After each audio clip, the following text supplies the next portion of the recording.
চোখের সামনে শুধু বালি আর বালি। যতদূর তাকানো যায় ততদূর পর্যন্ত সোনালি ঢেউয়ের মতো বালি আড়ি। মাথার উপর জ্বলন্ত সূর্য।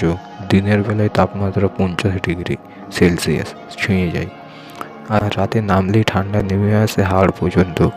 আপনি দাঁড়িয়ে আছেন পৃথিবীর সবচেয়ে বড় উষ্ণ মরুভূমি সাহারা মরুভূমিতে। সাহারা শুধু একটি মরুভূমি নয়, এটি একটি বিস্ময়। এর আয়তন প্রায় 92 লক্ষ কিলোমিটার, অর্থাৎ এটি প্রায় পুরো যুক্তরাষ্ট্রের সমান বড়। উত্তর আফ্রিকার 11টি দেশের উপরে বিস্তৃত এই বিশাল মরুভূমি আলজেরিয়া, লিবিয়া, মিশর, মরক্কো, তিউনিসিয়া, চাঁদ, সুদান, নাইজার, মালি, মৌরিতানিয়া এবং পশ্চিম সাহারা জুড়ে আছে।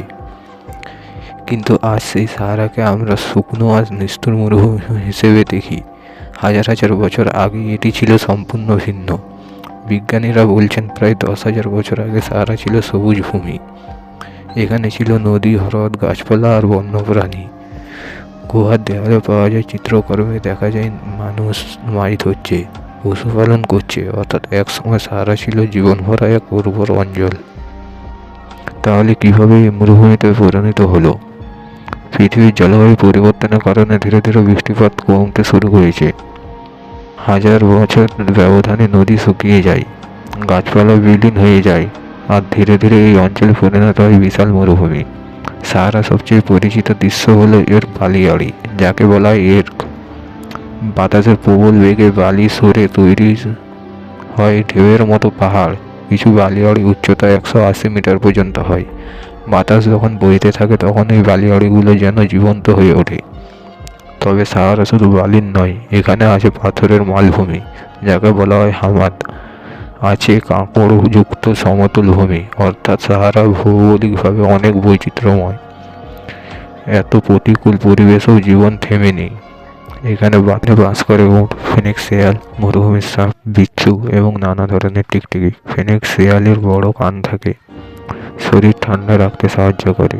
উট দিনের পর দিন পানি ছাড়া চলতে পারে। প্রকৃত এই যেন তাদের বিশেষভাবে তৈরি করেছে এই কঠিন পরিবেশের জন্য। মানুষও এখানে টিকে আছে।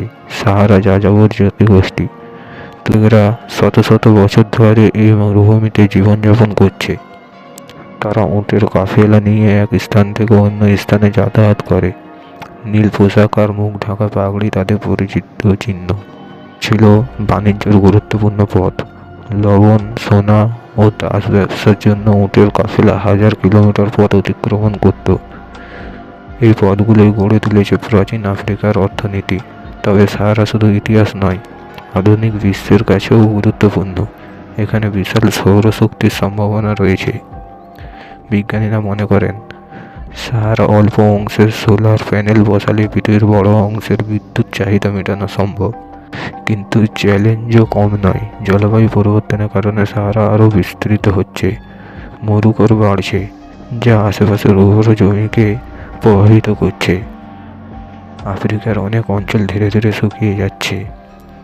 বালিঝড় সাহারা আর একটি ভয়ঙ্কর দিক। বাতাসে বালি উঠে আকাশ ঢেকে দেয়। এই ধুলো হাজার হাজার কিলোমিটার দূরে আমাজন বন পর্যন্ত পৌঁছে যায় এবং মাটিকে উর্বর করে। অর্থাৎ সাহারা ধুলাও পৃথিবীর অন্য প্রান্তে জীবনকে প্রভাবিত করে। রাতে সাহারা একেবারেই আলাদা। শহরের আলো নেই, দূষণ নেই, আকাশ ভরে যায় অসংখ্য তারায়। মিল্কি ওয়ে গ্যালাক্সি স্পষ্ট দেখা যায়। নীরবতা এত গভীর যে নিজের হৃদস্পন্দন শোনা যায়। সাহারা আমাদের শেখায় সহনশীলতা। এখানে বেঁচে থাকা মানে প্রতিদিন প্রকৃতির সাথে লড়াই করা, কিন্তু একই সঙ্গে এটি সৌন্দর্যের প্রতীক। সূর্যাস্তের সময় বালিয়াড়ি লালচে হয়ে ওঠে, যেন আগুনের ঢেউ। ভবিষ্যতে সাহারা কী হবে? বিজ্ঞানীরা গবেষণা করছেন। কেউ বলেছেন কয়েক হাজার বছর পর আবার সবুজ হয়ে উঠতে পারে। পৃথিবীর জলবায়ু চক্রকারে বদলায়। হয়তো একদিন সাহারা আবার নদী আর গাছের ভরে উঠবে। সাহারা শুধু এক টুকরো মরুভূমি নয়, এটি পৃথিবীর ইতিহাসের সাক্ষী। এটি মানব সাহস অভিজাত। যদি কখনো সুযোগ পান সাহারার বুকে দাঁড়িয়ে সূর্যাস্ত দেখবেন, তখন বুঝবেন এই নীরবতার মধ্যে লুকিয়ে আছে এক অজানা শক্তি।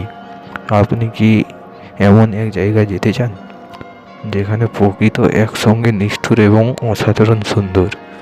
যদি এই ধরনের ডকুমেন্টারি ভিডিও ভালো লাগে তাহলে ভিডিওটি লাইক করুন, শেয়ার করুন এবং চ্যানেলটি সাবস্ক্রাইব করতে ভুলবেন না। ধন্যবাদ বন্ধুরা পুরো ভিডিওটি দেখার জন্য।